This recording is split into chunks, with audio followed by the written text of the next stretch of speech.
400 and still fighting to this day. To this day. To this day.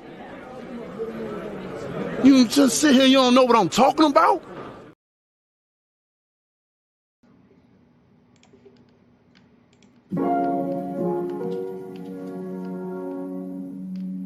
This is C3. No.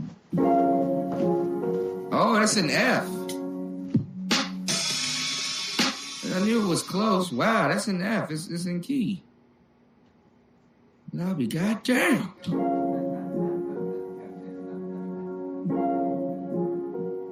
I'll be goddamn. But I'll be goddamn.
Come check out owlsherbs.com, where we have all of your herbal needs and different variety of products, from sea moss to black seed oil, and a different variety of products for different health issues, because your health is your wealth.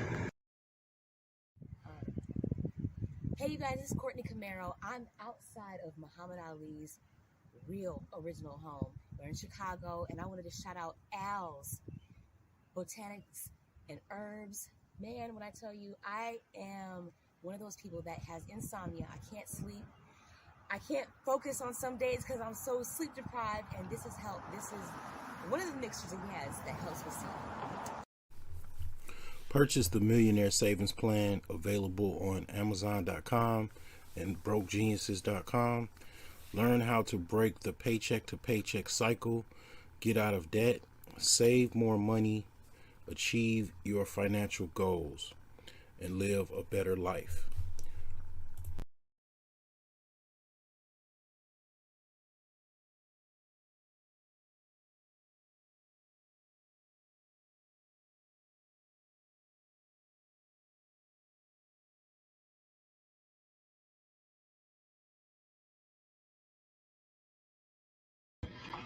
What's up? What's up? I am pretty much coming on to talk about why I always talk about money, why I always come back to the topic of money. Um, I really don't like to follow current trends and stuff unless it's something to do with money or finance and the financial world. One of the things, just off to the top of my head, one of the reasons why I always go back to money is you got to go to work tomorrow, and I do too.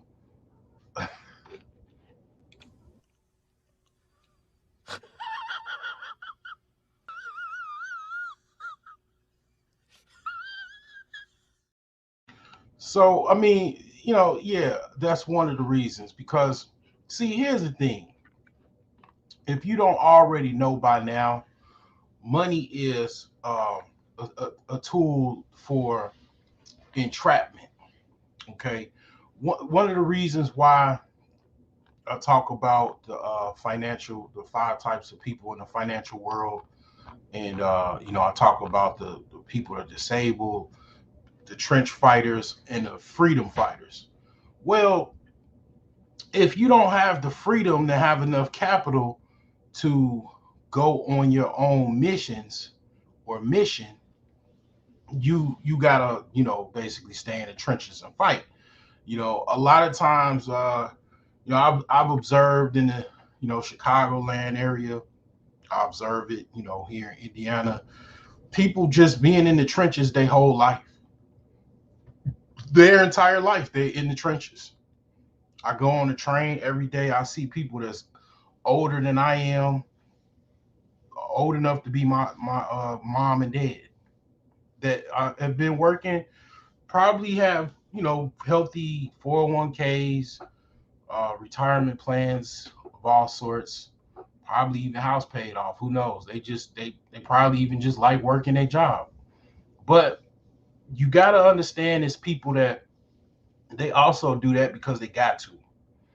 You know, you can become a person that's just on a hamster wheel, and just basically before you know it, because you don't have any financial plan, you don't have any budget. 34% of Americans don't have any budget, and it's pretty much free on my website, brokejeans.com. It's you can go right there. You can put in your budget. People don't have a budget. You know, Almost half of Americans don't have any budget. I have a basically a budget calculator that is $2. The price of air in your tires, you can pretty much set your budget for the rest of the month. You can go basically every 2 weeks, or every time you get paid, you can figure out where you're gonna put your money. You can go, kind of, it helps you kind of get checked out of the check to check lifestyle, because I have everything already inputted. I have savings already inputted. So all you got to do is plug in the amount of money that you're going to basically put for savings, if you have any money. Because, see, here's the thing: what's going on, Iori? You can very easily get out of check to check by just taking a check to check lifestyle by just taking modifications. Just So one of the modifications is you definitely have to look at your budget, look at how you spending your money, and plan accordingly. One of that template for, like I said, $2, you know, is kicking y'all ass. I see it. I live my life. I see bums on the train when I come home from work. I see bums in the destination of where I'm going. That is basically, I mean, where that's the worst destination that you land in America. Well, actually, it's not even the worst. The worst is actually being locked up. A lot of times, people are locked up because they commit crimes based off of them not having enough income. Ask me how I know about that. Um, but the thing is that, like I said, a lot of it is just basically taking some modifications, whether it be getting on a budget, basically changing your expenses from that budget. So, for example, you might be spending too much on credit card bills. Well, you just put towards more money from your savings to your credit card bills. If you have money left over to put to your credit card bills, you could plug all of that in that little template that I pretty much sell on my website. It's in the links of all of my videos. That literally is what I use. I literally use it. A lot of the stuff that I sell, I use it myself. I know it's good. That's why I just give it to the public. It's something that I use in my daily life. I, pretty much I have a lot every time I get paid, I have to put some money aside for home renovations, probably 2 or 300 bucks. You know, um, I have to plan for my bills and everything. If I didn't do that, I'll just speak personally, and this is millions of people. This is why they have a lot of problems. If I didn't, let's just say I didn't use the budget calculator or my template, I would basically it would be like when I was in my 20s, my late 20s. I would wonder why I always didn't have any money and why every I was panicking to pay stuff and all of this because basically what I would do was freestyle. I call it financial freestyling. Everything that just comes your way, you just reacting to it because you don't have no plan. You don't have any plan of action. You don't know what's coming. The human mind is not that elaborate where you can keep track of everything. You're gonna forget. Oh damn, I gotta pay this. Damn, and then you get when basically all you have to do is okay. You know the bills come in, and then you plan. Put it in the. I put all my bills in my Excel template. Okay, this is what I'm paying this pay period. The next I'm gonna pay the stuff that I couldn't put in this particular pay period, and I have everything planned, and basically everything is paid up. I mean, it also helps to put things in autopilot. Okay, well, I got enough to pay for my bills. I know. Basically, my budget template is so precise that it tells me how much money that I have left over according to how much I normally make. So I can pretty much say, okay, I'll have a cushion of XYZ.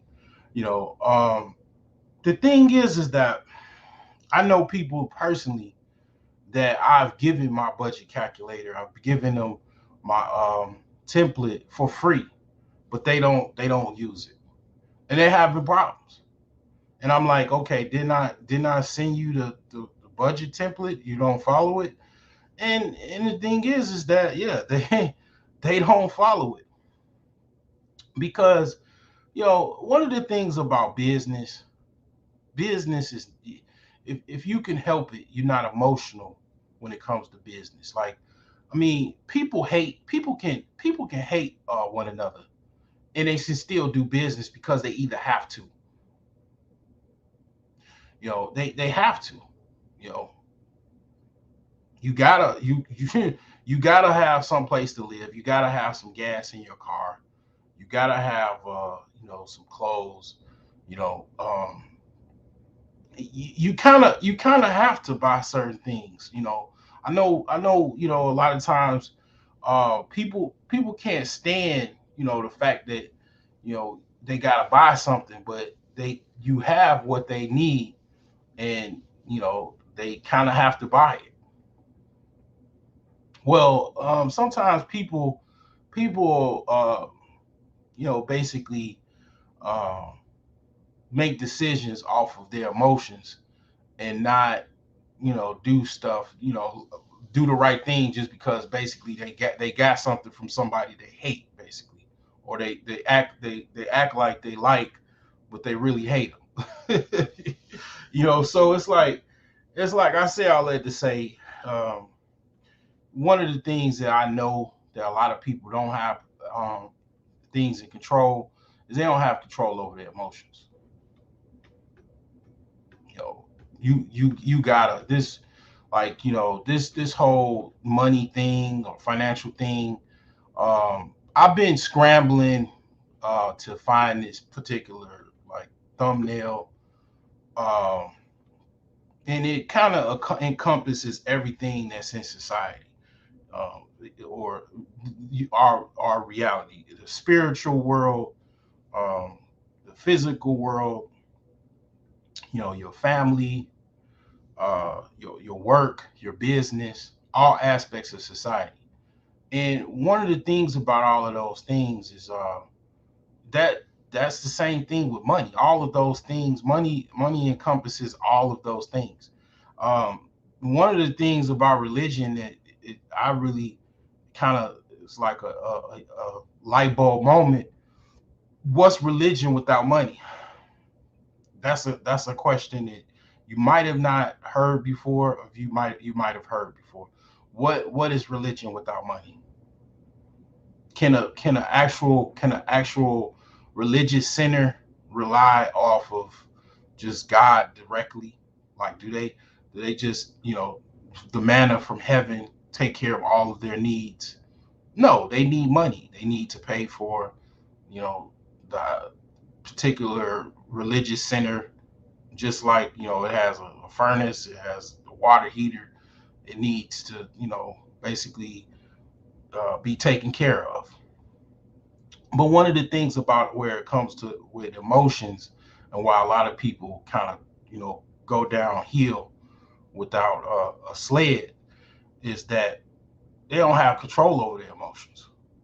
And a lot of people, I would say a lot of times I see women kind of falling prey to this, is that they don't have control over their spending, because they don't have control over their emotions. Because you got to think about it. If you're doing retail therapy, you're shopping as a form of therapy. Who profits from that? Who profits from retail therapy? How does that help your children's future? uh Retail therapy. How does that help your future? uh Having retail therapy,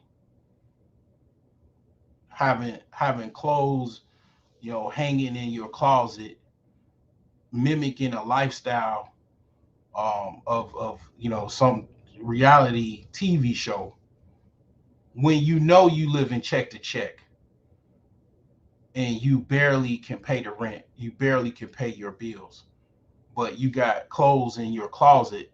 See, what I'm talking about is people try, and I felt what's going on. Soul Shader is in the Navy. I mean, I think, is that you in the Navy, right? He done signed up and went over to be a seaman. One of the things about being control of your emotions and whatnot, or but basically what I was saying about being pretending to be rich, is that you start buying stuff to pretend to be rich, and you're not rich yet. That's the problem. That's the big problem with that. You're not rich yet. Even people that are rich that splurge too much is still kind of an issue, because you spent money that, you know who's to say that you're going to continue to keep getting this money? You might be the heavyweight champion of the world, but then 2 3 years from now, you might not, you lose a title, or get injured, can't fight for some years, or got to retire. I mean, things can change. But you spent, too much on your house, and now you got to sell it. Bought a mansion, and now you got to put it for sale. It happens every day. I get news stories every week, every day. I mean, it's just, sometimes it's like, even it's so difficult to even keep up with it. But the thing is that a lot of times, like I said, even myself, I um pretty much was, had to put that stuff in check, trying to pretend like, I was rich, and I know I wasn't. And a lot of people, that's what they do. And I see it, and I get it. I mean, I still buy a little stuff here and there. I mean, I got product glasses. I got some a little designer, items and whatnot. I mean, I think that's all right. But if you get too overboard with it, that's definitely an issue because you're mimicking someone that you're not. You want to be everybody probably want to be rich. I mean, if I hear people talking about I don't want to be rich and they capping. Stop the cap. They definitely, I mean, everybody wants money. The number one cause of homicide is money. It's second is a crime of passion. But the number one cause of any good detective, they know to follow the money. You know, even if you're good as far as like you any good investor, if you could train yourself to follow the money, that's pretty much that's the golden ticket right there. Because a lot of times you can kind of see certain events. I can look at the stock market, and see what's going on. You know, when I see that the stock market is pretty much, the Dow is down, the S&P 500 is down, that money is still in the markets, it's still in the economy. So what happens a lot of times, and this is free 99. A lot of times people escape the markets and then they go into gold. You start to notice that silver is up, gold is up, because they take it, or even crypto, because they're taking the money out of the actual stocks and whatnot, and they're taking it and putting it into precious metals. My man, yeah, man, that man, hey man, that's the life right there, man. You know what I'm saying? That's the life. Um, I pretty much like I said, I try to control my emotions. If I don't do nothing, I try to control my emotions and my state of mind. And that helps me kind of try to keep my goals intact, keep my goals intact and my sanity intact. Because one of the things is, like I said, patience. A lot of times, patience is something that I really struggle with, and I've talked about that from time to time. Not having that patience is been a killer. It's been a difference between me being actually rich as shit versus not, just not, wanting everything fast. I mean, if you can make money fast, yeah, so be it. But I try to remember and respect these older people. Let's go back to the old people, that's working, 10, 15, 20 years. It's a reason they done work this way. A lot of people, I mean, who you can say they dumb, but they not dumb. These people work this way because that was what was convenient for them. You can't like, you got to respect the game. Even if it's called slavery, you got to respect it.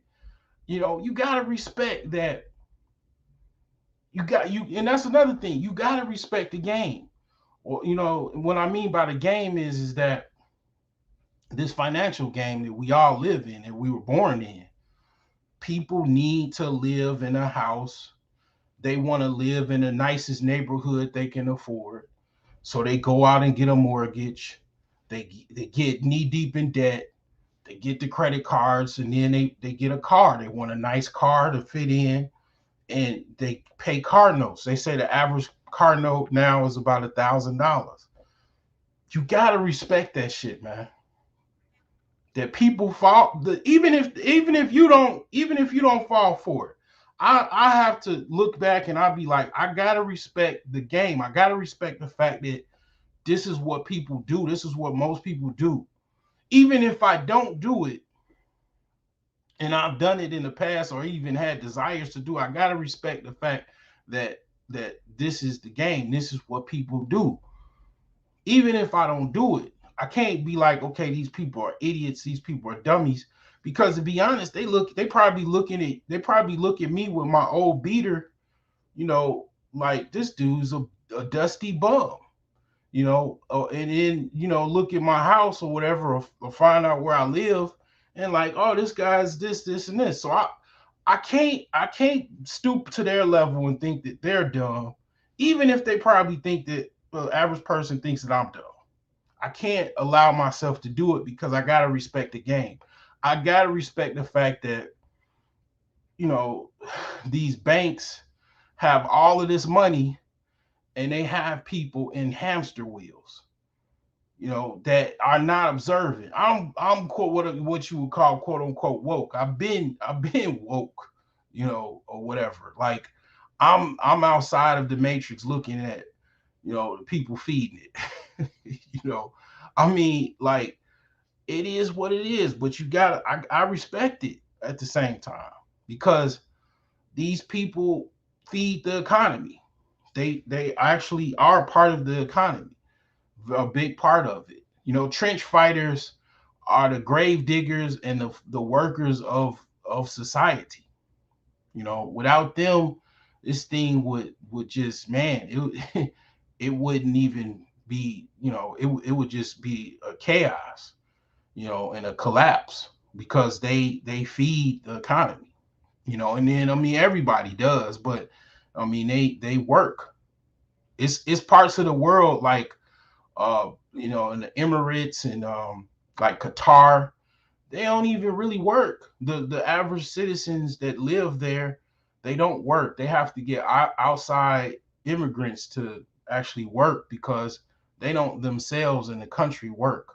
They get like government like stipend or whatever because there's so much oil money that they get a stipend, and they basically have outside workers, build the skyscrapers and infrastructure and stuff like that. And it's like, I'm not I myself work, I have to work tomorrow, um but the thing is that I'm not I'm not one, gonna down anybody that is tied to that system or whatever. And I'm also not going to, you know, not try to get out of it at the same time and understand that what I need to do to get out of that. And then, respect how hard it is. It's not easy. If it was easy, everybody would not work. You know, I mean, the closest thing to that was what, probably what after 2020 or whatever, when a lot of people got like a lot of different combinations of unemployment checks and uh, stimulus monies and all of that stuff and PPP monies. A lot of people, a lot of people are peeing on themselves because they got some money they wasn't supposed to get, and they got a Fed case that they're dealing with. You know, um, they're probably gonna have to face restitution or jail sentence. You know what I'm saying? Yeah, it was a lot of money flowing in the economy and flowing to the average person. So the thing is that those things are all said and done and dried up. People had to go back to work, and they still work remote. Some people, and some people have to go in the office. Some people say, "The hell with the office. I like working remote." It's still a lot of jobs out there because a lot of people don't. They rather just work remote or wait to find a remote job. But you gotta the way I look at it is I respect the you could say the matrix. I respect the system as it is, because if you don't respect it and you take it for granted, it might suck you into it. That's why I don't disrespect it or not take it serious. It is very, very serious. Even if if you make a whole bunch of money and you're allowed to have a certain level of freedom, if you don't make the right choices, you could be sucked easily right back into it, right? If you make $1 million, you save and invest or whatever it means you get to get $1 million, and you make most people operate off of if you don't come from a family that's wealthy, right? Like you basically don't come from a family that's worth like your family's trust is worth like $100 million or more, which most people don't come from that, right? You operate off of a day-to-day situation where you can't make almost any errors. You operate off of very minimal errors that you can make in life. If make one error, it could basically reset your entire life to where you'll be playing catch up, or you will basically be set back for years. It'll take you years to get caught back up. Most people, that's what they operate off. Like any bad decision that you make can cost you a lot of time loss, which time is very, very valuable. One of the two things that's very, very valuable is air and also time. Okay. You can go without food for quite a while. I've experimented with that. Water, not so much. You can even say air, water, and time if you want to put three in. Air, water, and time is very, very important. But when you lose time, that's it. It's no more time to recreate. I mean, it's gone. And that's why a lot of times, people short change themselves as far as their time. You know, um, it's like something that people kind of like take for granted. They take their time for granted as if it's just unlimited amounts of time, and it is not.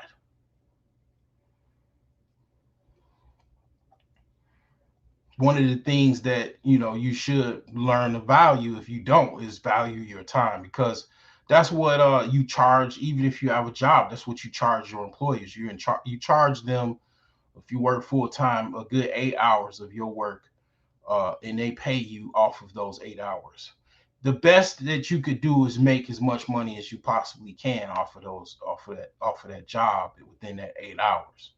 That's why you work on your skills, get better at something else, and then get a job so you can make more money within those 8 hours of the 24 that you have in that day. You work, to try to make more money. So the goal should be to make more money, to basically put some towards your freedom. Whether it be take if you move up and you make 6 figures, you use some of that money, you go buy a house somewhere where you could afford, and then turn it into an Airbnb or a Section 8 rental or something like that, so you can make some money. And that money is towards your freedom. Because I mean, ultimately, you want to make about the same amount of money that you make from your job. Once you make about the same amount of money from your job, you can still work your job, but technically, you can start preparing yourself to transition to basically, you know, working for yourself. You'll actually have the money to actually be able to do it. You won't just transition to where you just scrapping. Because I've done that. I've been in situations where I've got laid off or whatever, and then I went into business and I was scrapping, you know, trying to survive and stuff like that. Well, let's say you making 120,000 or whatever, $75,000 a year, and you've set some things up to where you're making the same amount of money that you're making from your job outside of your job, whatever you're doing. Well, you can transition to basically doing what you're doing outside of your job because you've already make the same amount of money that you make from your job. All you have to do is scale whatever you're doing and then make more and more and more. What I'm saying is definitely hard. I'm just talking, it's way harder than what it actually, the actuality of it is, because that's the thing about it. When you work for a company, the company I work for, they didn't start overnight. They built momentum over the years, and they became this multi-billion-dollar company. You know, that's why most people work for companies like that, because they have the means, they have the money to do so. They need the help. When you are, have your little $1,000 startup or $10,000 business, small business, you haven't had that momentum yet. You don't have that much momentum or resources yet. You Any little thing that goes awry, it you may have to, find something else to do or go get a job, because small businesses operate off of the same narrative: small chance of failure. Anything that goes awry, you let's say you start a tax business and you mess up some people's taxes. Well, that could take you out of business that year. Anything that you do, it could be, done so, as far as your business. So it's very, very difficult. Going on your own is very, very difficult because you're operating off of an independent level. That's why people have business partners. If you have a business partner, you're going 50-50 on either capital or both capital and actual work output. So, for example, like my grandfather had a pharmacy, and then he had a liquor store. His army buddy, he went into business with. They went, put their money up. They also, worked the business and shared the liabilities, and also, shared the profits. You know, when I had my computer shop, it was just me. I didn't have any partner. Only partner I could say is anywhere close to that, and I'm not gonna say what was going on, but because that's let's just say that I had somebody to work somewhere that supplied some goods for me, and for dirt cheap. But other than that, everything was 100%. I had to put my money into it, and it was difficult. Will I if I did it now, will it be easier? I think so. I actually have plans to actually do that again. Um, that might be something that I do if I could. But see, the way I want to do it is I want to actually have own the store. I want to find a store that is basically something that I could afford to buy, and then I actually own the store, so I don't have to worry about paying rent. Uh, at the very least, I'll be paying a mortgage. I won't be paying rent. I actually own the building, so I'll be responsible for the building, and I can set up whatever business I want inside my building. And eventually, after I pay off the building, I would own it, and I'll also have my business inside the building. It's something that I'm thinking about. It's definitely something that I think about. But um, it costs a little bit more than the average house to have a commercial building. But and then of course to fix it up is a lot more cost is involved. So yeah, it's not easy. business is not. That's why most people go to work. They're not dumb. You people think their mom and their dad is dumb. Man, my mother and dad, they made it look easy, man. And I'm sure you feel the same way. Like, if you older and you look at your parents, like they made it look easy, man. This shit is not easy. Like the only way is easy if, like I said, you come from a wealthy family. You that's the only way it's easy. Like, I mean, it was easy for me to have a business. You know why I had a retail business? I was living with my mother. That's why it was easier for me. And then I started talking to some woman, and I was living with her. I had a girlfriend for about a year and a half. I was staying with her for a while. Um, but other than that, like, I was living in the back of my store, like, for about a month or 2 months. I was living in the back of my freaking store, you know. And I suggest anybody to do that.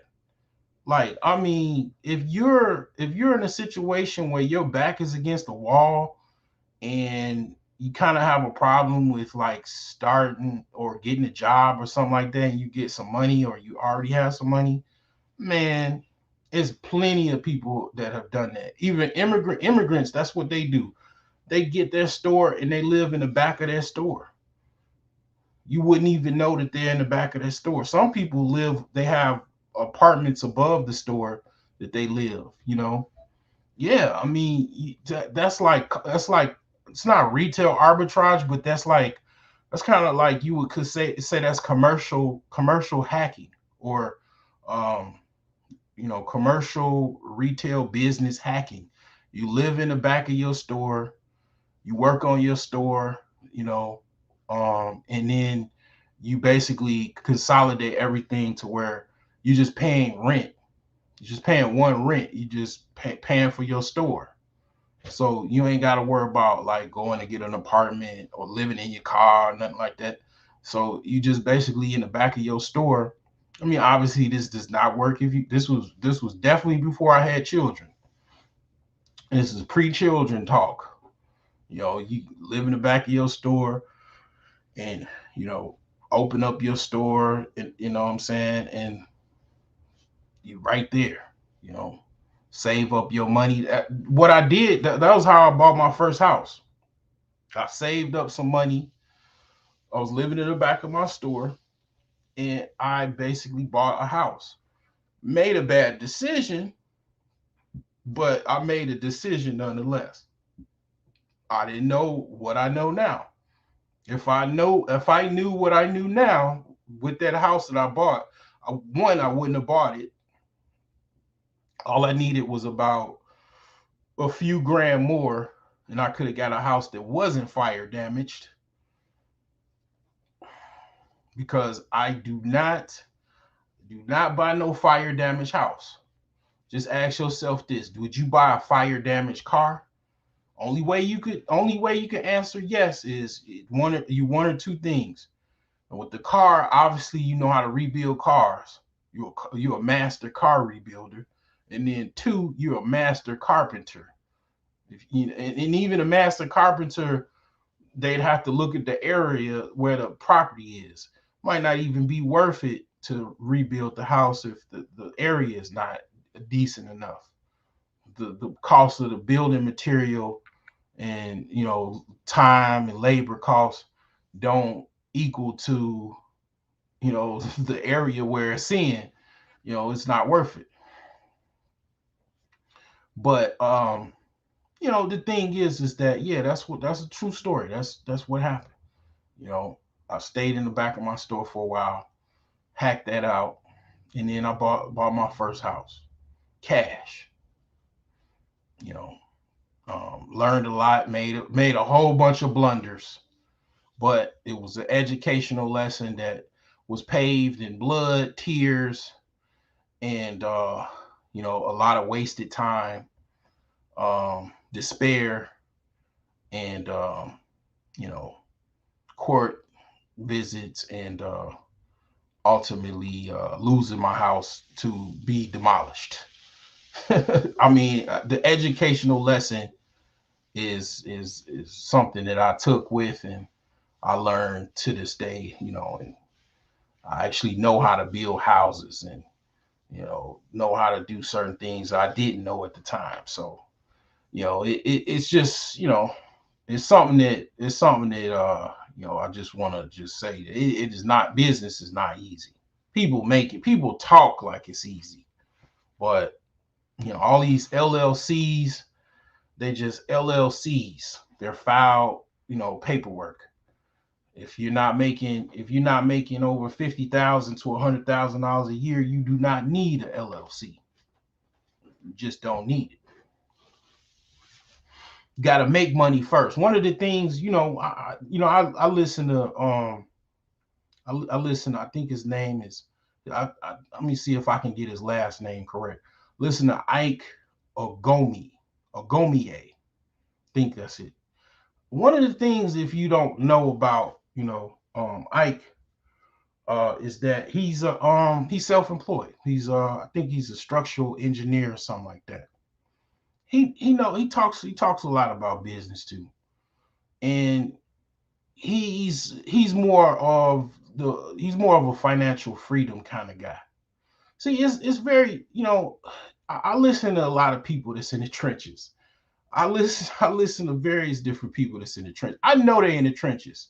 Even if they don't tell me they're in the trenches, I already know by the way they talk, the uneasiness, the raspiness in their voice, all of that type of stuff. And the thing is that, yeah, I listen. I try to listen to people that I would consider more on the freedom fighter side, because I can, one, learn a little bit more to kind of sharpen me up, because basically metal sharpens metal, and iron sharpens iron. And the thing is that one of the things that I kind of relate to what I was saying as far as about Ike is that he said you focus on sales and marketing first if you do have a business. That's what you focus on. If you don't make any sales, all that other crap doesn't matter. If I should get an LLC, should I file an LLC or an S corp? Should I file for a C corp or S corp or LLC? How about you make some money, and then your money can talk for you? One of the things I posted in my friends that know me, they got a chuckle out of it. Money is the best business partner. Money. Think about it. Money is the best business partner, because the reason why is, you know, money can make decisions for you. I mean, absolutely. Like, guess what? You don't know what you should do. Oh, you just made $100,000 last month, right? $10,000 last month. In the previous month, you made 15,000. Well, guess what? You actually have money. You have profit from those sales or services you provided, right? Guess what you can do? You can take that money and go talk to what? A CPA, or a CPA that also has a law degree. Ah.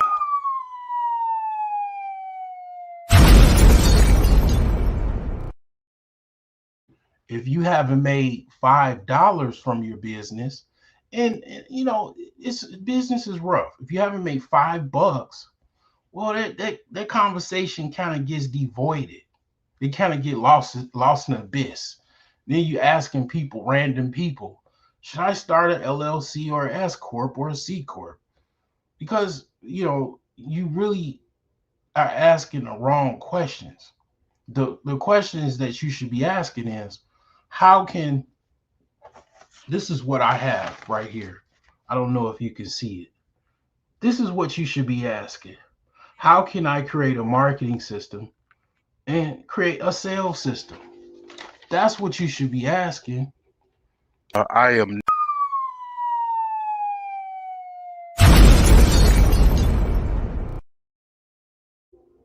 Not how should I structure my business? You don't have it. Technically, you don't have any business. The IRS looks at a business as you making a certain amount of monies every year. If you're making, I think, like less than like $25,000 or something like that, your business is basically considered a hobby, which is fine. What's going on? Your business is considered a hobby, which is fine. What you think? You think I ain't start my business as a hobby? Fuck yeah. I was building computers in my grandma's basement. It's a fucking hobby. And then I got, I turned it into something a little bit higher, and I turned the dial up. Every year I turned the dial up. Next thing you know, into the flea market. Then I had a fucking business in, south side of Chicago. In Chicago, the third largest, market in the United States. I had a small computer shop. You know, I was in business. In the ghetto though, but I was in business.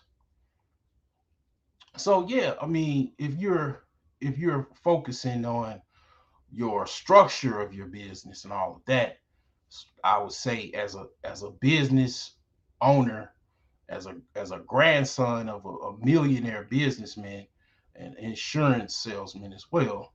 Shout out to Alonzo. Uh, you should be focusing on getting sales. If you could try to get you a liquor license, and I'm not talking about no rainbow stuff. I'm talking about a liquor license. Get you some liquor contracts and try to start a liquor store, because basically everybody likes liquor. You could be a millionaire just off of that alone. You know, selling wine and spirits. Get something that sells itself. So easy that it could sell itself. Right, a laundromat. A car wash. You know, um, I'm gonna try to think about some things as well, like, and try to see what I could do. Because I need to start to think about some things as well, like ATM machines. I'm trying to see if I can maybe get into getting some ATM machines. I already fixed computers. What is an ATM machine? It's got a computer inside of it. It's got electronics. Guess what? Also, I know how to fix. I know how to fix electronics. It makes sense that I just get into that. Vending machines. You know, it's something. Every now and again, I do rethink what should I do. What should I get in? And then I do try things. Okay. Um, you know, this year I probably will, be doing some magnet fishing. So yeah, that's going to be interesting. I'm probably going to help solve some crimes. But yeah, I mean, sometimes it takes a while for you to do certain things as well. It takes some time. I've, like I said, been selling herbs and stuff for years, and I remember I was trying to sell herbs in my computer shop. I was mixing computers and electronics with herbs and black soap and shea butter. Like, I mean, I had a website and everything. It was a different website, but it didn't work. It was probably just not good to sell computers with shea butter and herbs and shit. And I really didn't know that much as I did now. So I relaunched and I rebranded, Al's Herbs. And I learned a whole bunch of stuff about herbs and a whole bunch of stuff. I mean, and I just did it again. You know, I made so much more than I did the first time I did it, which was what, 2010, 2011 or something like that. I done sold herbs all over the United States to Puerto Rico. You know, need to kind of remarket, re-strategize, of course, because it's things is kind of dead in the water. But like I said, I dusted myself off and I tried it again. It's one of my best, projects right now. My best seed startups right now is my herbs business. And I was doing good on Etsy. Oh my God, I was killing Etsy, man. And then guess what happened? A hater that had another shop, because Etsy is cutthroat, man. I'm gonna tell you, Etsy is very, very cutthroat. So this what happened. So I was selling, I had no bad reviews. I was kicking butt. I was selling Sex God like sex was going out of style. This was like 2019, 2020. Then a hater bought a product from me. Bought a product, made a bad review talking about some shit about this is a supplement or some crazy shit, just caca. Made a bad review. Next thing you know, I can't sell fucking nothing. I looked at his profile and I saw, oh, this fucker sells the same stuff I do, and he sells a whole bunch of different stuff. And I should have what just bought something and then gave him a bad review. But I'm like, damn. I mean, that was all it would took. It was just one bad review. That's what I'm saying. Like it goes back to having minimal error. Like that I can tell you, I was selling. Oh, Etsy was like it. I was like really, literally selling out. Like just I was making so much herbs, and then all I got was one bad review from some competitor. Basically, I complained to Etsy. They ain't say nothing. I, you know, I mean, it was gone from there. And that person knew what he was doing. It's like, oh, okay, I could take this guy out. I see selling stuff because they could actually see that you make sales and stuff, just like eBay. Oh, let me just buy his stuff and then give him a bad review. And that's if you just really starting out with Etsy, I can wholeheartedly tell you you don't want no bad reviews. Um, it you don't it's not a good look. But I mean it's it happens. I mean I just a lot of other things I need to do that I gotta do that I'm gonna eventually try to get in the works. So it's just like I said, it's more of focusing on sales and marketing. Sales and marketing is the first thing you need to be focusing on if you're trying to get into business or whatnot. If you're trying to do something besides work for the man or work for whoever, and you got a business or something, you got to focus on sales and marketing. Like I said, create some type of marketing system, create some type of sales system. You know, you look up what that consists of.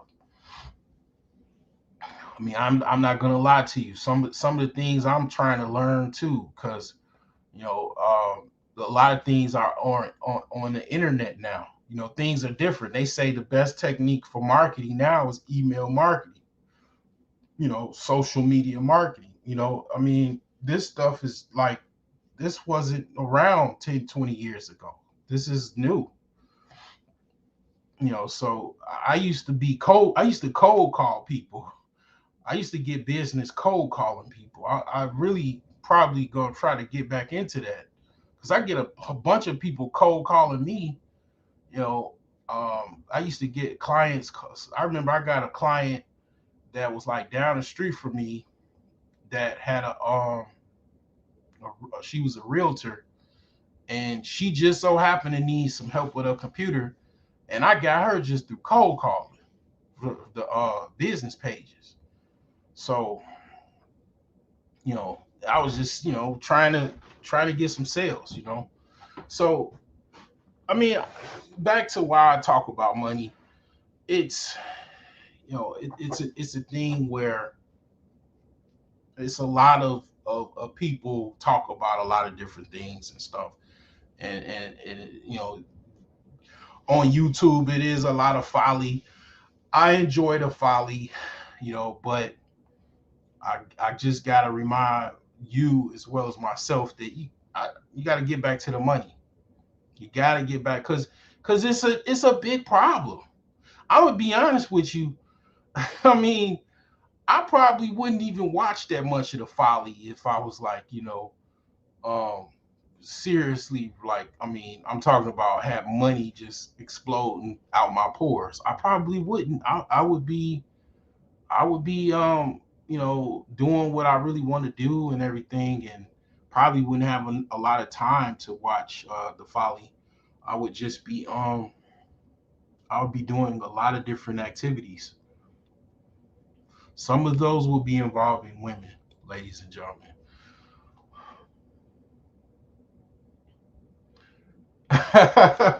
Shit. Bad review. Okay. Oh, okay. To my team is our monthly book. Okay. For sure. For sure. Yeah, man. That that is the thing. Like also I have to keep in mind that where I am on my own plan of the book that I wrote because you know once you get higher up the steps, it gets harder. And then you going into that investor in that business world, it gets harder. I gave myself a 10-year timeline. I think from the time I wrote the book or finished the book, it was like 2019, I believe. Um, I'm pretty sure I gave myself a 10-year timeline. I think I will get there sooner because this is why I say that. I'm slowing down my voice because I pretty much already it's a plan before I even wrote the book. And the thing is the stocks and options. So that's just one aspect of it. Another, and this is I'm gonna slow down even more. Real estate, real estate. Um, you know, I'm still trying to finish this house. I gotta fired one bum that puts drywall up like I do. Matter of fact, I put drywall up better than him. But he can help me out with some other stuff that doesn't require precision cuts and whatnot. But the thing is that I'm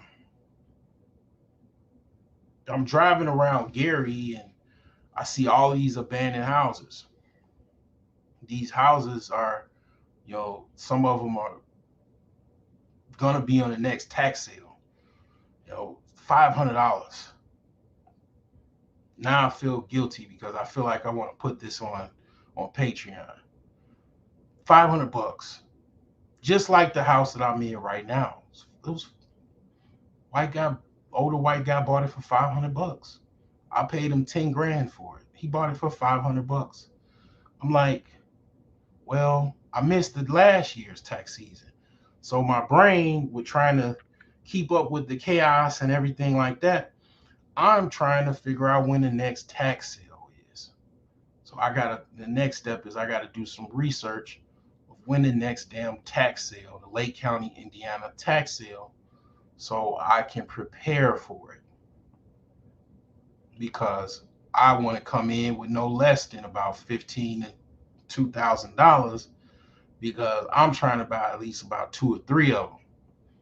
Now, hopefully, I won't be like my sister and buy three properties that are just lots, couple of them with just dilapidated houses that are already caved in from basically nature doing demolishing.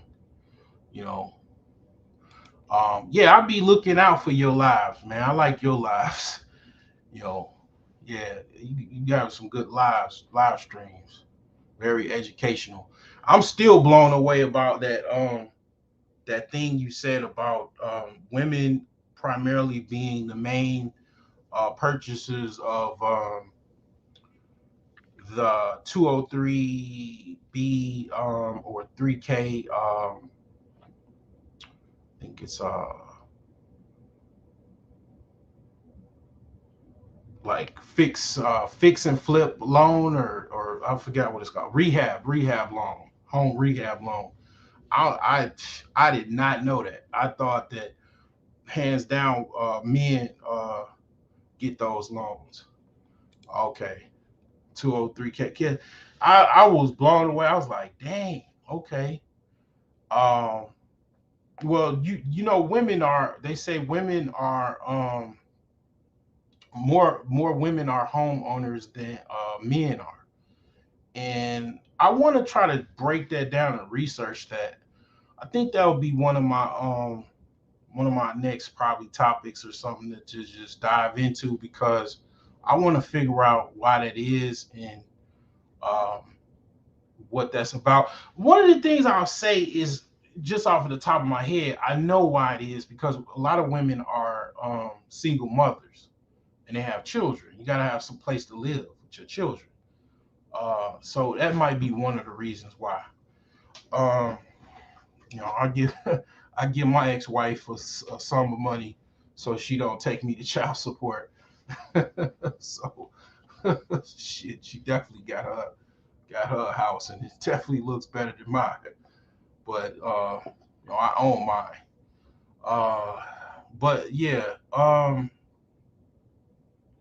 another thing I was blown away by was, and even more blown away, was when you were talking about the ADUs, or the basement dwellings, finishing the basement and then basically kind of house hacking that, and living in the basement and then renting out the other spaces.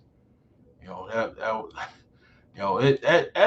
that was some serious, man. That was some good information, man. I ain't gonna lie, I still remember that. Um, but yeah, it's yeah, we you believe it or not, this is the guy that signed his truth. I mean, I don't know your motives for going live or doing videos. This is what you got to realize. While you think you might not be appreciated, it's other people that are waiting for your content. They like tired of listening to Keisha talking about some white broad that lives in the North Shore of Illinois, or whatever the fuck, uh, or whatever the fuck people are talking about, and they want some nuance. They want an escape from the regular monotony. And it's like, you might not think you appreciate it, but basically, people are waiting for you to, put out some content, because it's like they want to watch something that fucking not watch the regular bullshit. Because at least that's what I was looking for. I mean, some of people's live streams were interesting, um, but I was like, damn, well, I was busy doing a lot of other stuff, so I didn't want to go live. I was actually editing a video, um, and I was busy with that, but you know, I eventually, like I said, I wanted to kind of go live and talk about something, but it's people that were waiting, just as my anticipation. It was some people kind of waiting because they don't want to hear about that crap. I mean, at the end of the day, it's about money and freedom. White people came over here from Europe to do all kind of malarkey or whatever, evil, because they was looking for freedom and money and opportunity, freedom and opportunity and capital. It ain't shit changed over here. You know, um, I ain't saying I'm trying to do malarkey and evil, but I am still looking for freedom and money and capital. You know what I'm saying? And a lot of other shit I'm not really that too concerned with, because, you know, like I said, I definitely think that I'm behind, and I got a lot of catching up to do. I got some rich friends on Facebook. My first house, I met an Indian guy. He was an architect. He said that he could rebuild the house, could draw up something to rebuild the house. It was gonna cost, I think at the time he said it was gonna cost 150K to rebuild a house. Basically knock the existing home down, rebuild like a 3 bedroom, 2 bathroom bungalow style house. Um, yeah, you need an architect if you're really serious, because you might need to redesign the house. You might need to build a house. You want to have an architect already, so in case you need that. Like the city of Chicago asked me to show some drawings from an architect to show a plan of reconstruction of the house. So I had to call the architect, and they explained what they could do. They said, dudes, like basically I could draw up something to get the city off of you and give you some type of like plans. I think he said it'll be like $1,000 or something like that. Um, you know, yeah, you need an architect. You know, and an architect is one of those things, those professions that you have to go to college for. Depending on the state. Well, in the state of Illinois, you have to go to a 4 year institution to be an architect, because and you also have to be an apprentice under an existing architectural firm. So yeah, that I took a year of construction classes as well as architectural classes. So yeah, you have to actually go to college to be an architect. Um, what else you need? I mean, of course, you need funding. That's the thing that I'm like kind of struggling with. You need a money guy. You need somebody with money. Like I'm like I'm thinking. I'm gonna be honest with you. I'm thinking. I ain't gonna tell you who I'm thinking about calling, but let me just say he. I'll give you a couple hints. He was on lead attorney, and he was getting into it with some guy that had some type of fund, and he was a black guy um, that had some type of fund. That's all the hints that I was going. But I'm because the thing is that I just need somebody that has some funding, that had or funds that has funds, because I know pretty much what I'm doing now. Um, I can basically find properties that I know are on in good parts of good areas, and I can assemble a team to rebuild the property. I got a good system now, but I don't have any funding, so everything is basically just kind of a wait and save approach. Of course, the funding from my own house, I have to fix it up first. So it's a kind of that's why I'm saying like the money is the biggest thing, biggest issue to deal with. So why talk about other shit? Really, it's like let's talk about how we can pull some money together. I actually talked to different people. You know, I've basically talked to people offline from people I met off of YouTube, and yeah, I've gotten told no, but at least I talked to them. I've talked to different people, and talked about business with different people offline of people I met off of YouTube. So it's not something that I don't take approach in the real world. But the thing is that that's part of the reason why I came up with the five types of people in the financial world, because I am most likely going to need funding from people that are above the people in the trenches. The people in the trenches, they with me. We shooting back at the Jerry's and all. We in the trenches. We fighting. We ain't got no damn money. The money we got, we using it to survive the trench. You know, so when it comes to freedom fighters, they got a little money to possibly fund something. They're not gonna give anybody their money. They didn't get to where they got just giving money away, and they don't even have that much money. The really people that you want to talk to are, like I said, I call them the commanders and chief commanders. The guys and gals that have more than 10 million dollars or more. And that brings up to what I wanted to bring up, because I was watching some of ARC's Alan Roger Curry's old videos, and he was talking about race and class, and he was talking about the different class systems.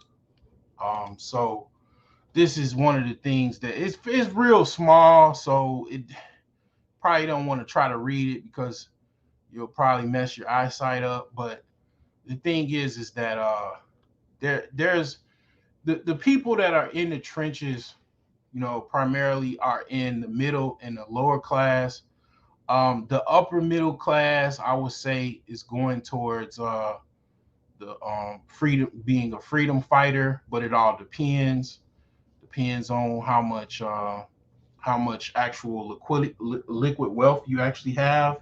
Because if you're making $250,000 a year and you're in debt, and you're also just living check to check, you don't really have that much money. But you also have you also have a lower upper class. This shit is hilarious. But lower upper class is, like I said, the estimated net worth is $10 million. That's the lower upper class. So I mean, the thing about it is, I laugh, but I remember, working for Comcast I was a cable guy, and I met some people that basically were kind of in this area, and they were knee deep in debt. I remember how much in debt they were, and they were struggling. The guy mentioned he had to file bankruptcy and stuff like that. And I mean, the dude had a mansion. He had a tennis court outside, 4-car garage. He had car racks in his garage. Audi A4, Quattro, all of that stuff in the garage. But he was knee deep in debt. I remember seeing his wife open up the QuickBooks, and it was in the red. So yeah, $10 million. It could go fast. You could still be kind of in debt. But let's just say the dude probably had some money. He probably had a little bit of money that he could probably stretch out. The only thing is he probably need the money, the profits, more than you need it. That's the only problem with that. But yeah, you got some people that do have, by the time they, like I said, I would say the lower upper class, it kind of goes into pretty much a commander. You got the middle upper class. The middle upper class says 100 million or more. And then the upper class is $1 billion or more. So these are like your, basically your chief commanders. The people that kind of operate. They're well known. By the time once you become a billionaire, people know you. You're in Forbes pretty much. People can Google you and they know you're rich.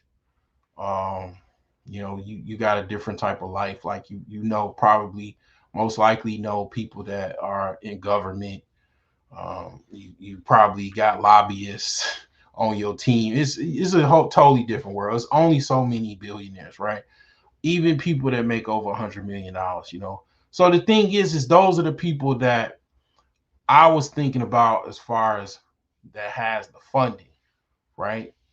These are the people that have these hedge funds, that have these VC firms, venture capitalist firms, and they have some type of source for funding, but nobody's giving you their lunch, right? For nothing, right? So, you gotta show proof that the concept that the property is has some type of ARV. Also um, look out for a new template that I'm gonna be selling. It's not gonna be it's not gonna be $2. It's gonna be probably about $5. And what it'll have an example of a scope of work. It'll have an ARV in the template, as well as it'll already subtract the rehab costs, and it'll show you your profit. And it'll have my system that I follow, um, as far as my real estate system that I use to rehab properties that I follow. So look out for that, because what that form that I'm talking about, you can actually take that to a hard money lender and show them, as far as your first proof, as far as a report that you can show them as far as a property, and they will probably consider it and most likely take you serious, because you know what you're doing. You got a list of scope of work that's needed on the property, ARV, basically uh minus the repair costs and the cost of the property. And it's a pretty good form. So that form that form is going to make you $1 million.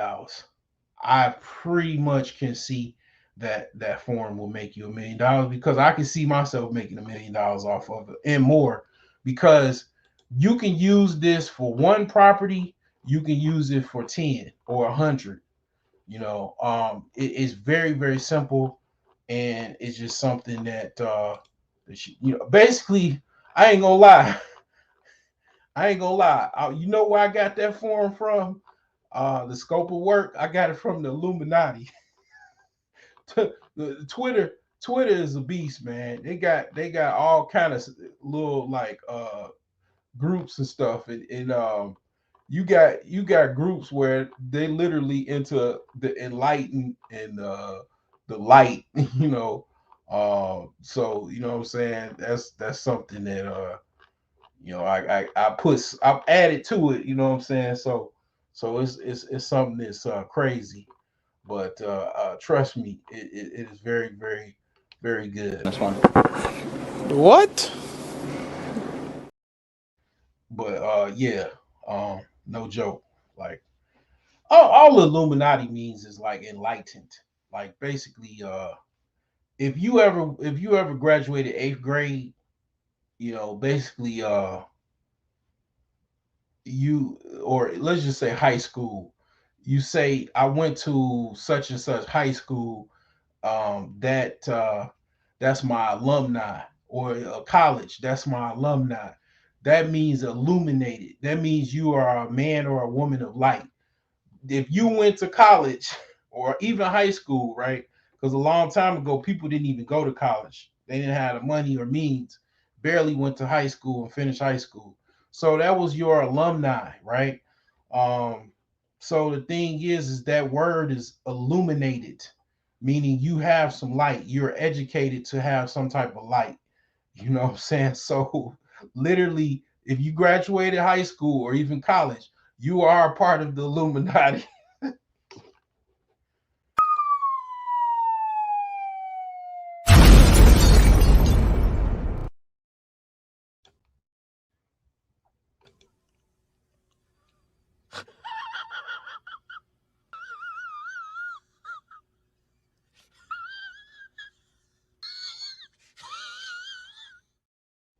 You are supposed to guide people to the light. not the darkness. So all you all you Keishas and Pookies with degree, you're supposed to get your homies out the dark. You know what I'm saying? And bring them to the light. But anyways, man, I had a good time with you guys. I appreciate you for checking in.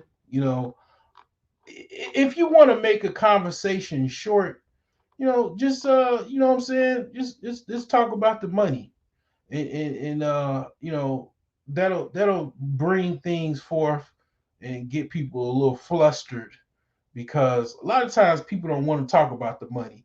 The reason why is talking about the money is boring is because they ain't got none.